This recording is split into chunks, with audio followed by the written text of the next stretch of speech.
Sin embargo, esto lo han discutido ya muchos juristas acerca de la jerarquía de las leyes. Y bueno, pues yo creo que de Kelsen para acá se ha considerado que la Constitución es la cúspide de una pirámide jurídica. Los tratados tienen que apegarse a la Constitución. Las leyes federales tienen que apegarse a la Constitución.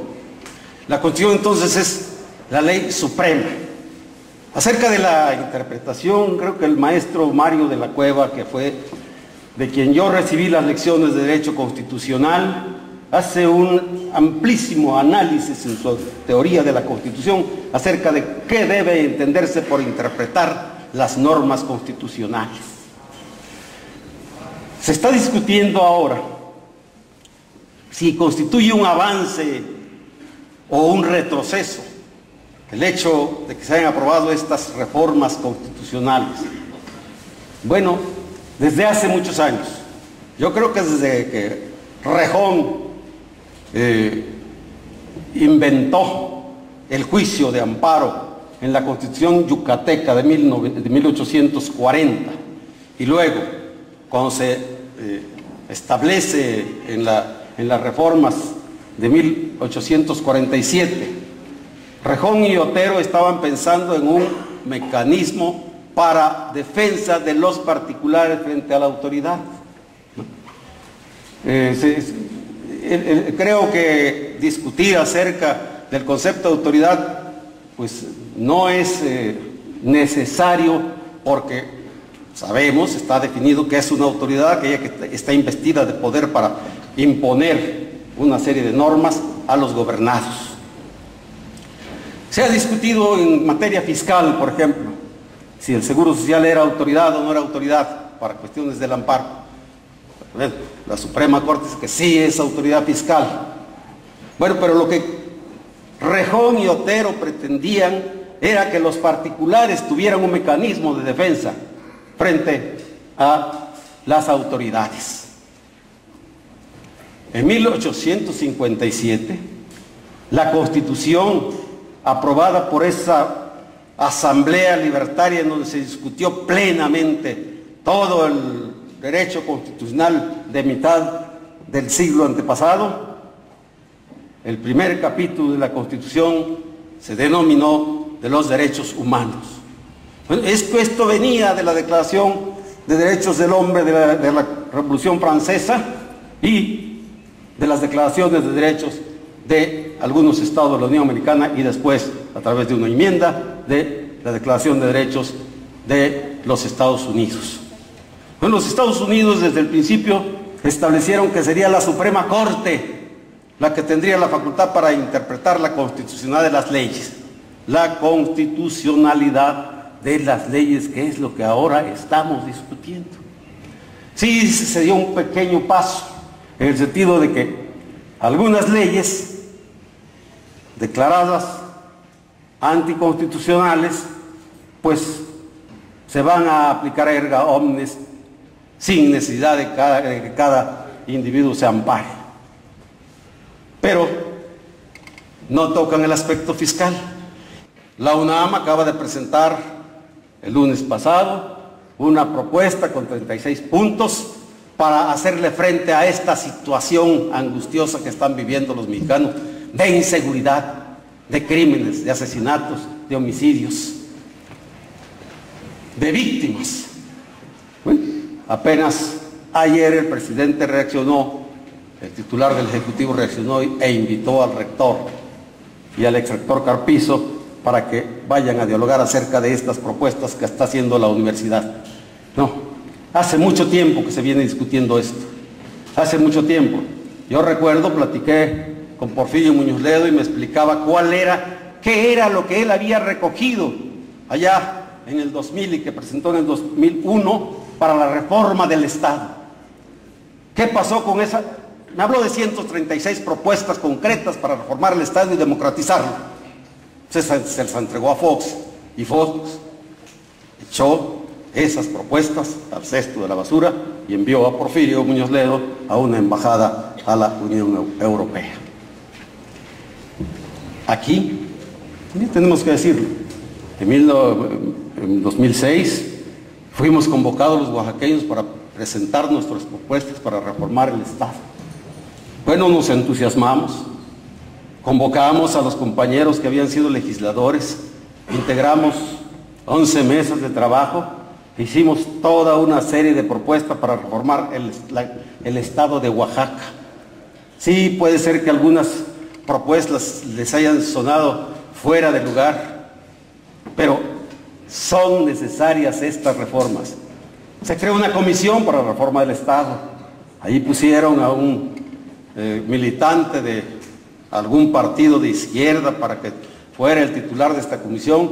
Le entregamos nuestras propuestas, proponíamos referéndum, plebiscito, revocación de mandato, proponíamos también crear un tribunal estatal constitucional para el control de la constitucionalidad de las leyes en el Estado de Oaxaca. Proponíamos un amparo estatal como lo creó Rejón en 1840 en la Constitución yucateca. Proponíamos incluso que se disminuyeran 8 diputados de representación proporcional para crear un Senado estatal como existió de 1824 a 1857, una segunda cámara para que fuera revisado y que todas las reformas constitucionales no pasaran por un proceso ordinario de ser aprobado solamente por la mayoría calificada del Congreso del Estado. No, en algunos estados existe el requisito de que sean aprobados por los ayuntamientos. Nosotros proponíamos que esas reformas constitucionales, como fue la Constitución Española de 1978, una vez aprobada por el Congreso del Estado, fuera sometida a la al referéndum de la ciudadanía, simplemente con un sí o un no. Esos son los mecanismos de democracia semidirecta o directa que estamos buscando y que estamos proponiendo y que no se han realizado. Pero no tocan el aspecto fiscal. ¿Qué es lo que estamos viendo entonces? Que el Estado, a través de sus órganos, en este caso del Poder Legislativo, sigue protegiendo el poder omnímodo del Estado. Es decir, toda la intención de los creadores del amparo acerca de crear un mecanismo para defender a los particulares se ha perdido, porque como lo han dicho muchos tratadistas y juristas, el amparo ha sido un mecanismo, un juicio demasiado complicado. No todos los ciudadanos, y menos los de escasos recursos, tienen posibilidad de acceder al amparo de la justicia federal. Bueno, ¿qué es lo que se trata? Se trata de que reformemos totalmente nuestro sistema jurídico. Tenemos que avanzar. No lo quieren decidir porque, bueno, actualmente el grupo en el poder está integrado por representantes, por egresados, como se dijo aquí, de universidades particulares exclusivamente. Claro, de vez en cuando surgen estas reformas que nos quieren presentar como estamos avanzando en el orden democrático. Sin embargo, hace 2 o 3 días, apenas hace unas cuantas horas, hemos escuchado la denuncia de un poeta. Parece que ahora los poetas son el blanco de la violación de los derechos humanos, de que fue allanada su casa sin orden de cateo, de que fueron humillados, de que fueron levantados a altas horas de la madrugada. Estas son violaciones a los derechos humanos. Me decía mi maestro Gabriel García Rojas que una cosa son los derechos humanos y otra son las garantías. Las garantías es el juicio de amparo y la facultad que tiene la Suprema Corte para traer e investigar algunos actos anticonstitucionales. Pero los derechos humanos son los que están consagrados en la Constitución, en ese capítulo que se llama, a partir de 1917, de las garantías individuales. Resulta que las paradojas. La Constitución de 1857 habla de los derechos humanos. El Estatuto del Imperio de Maximiliano habla de garantías individuales.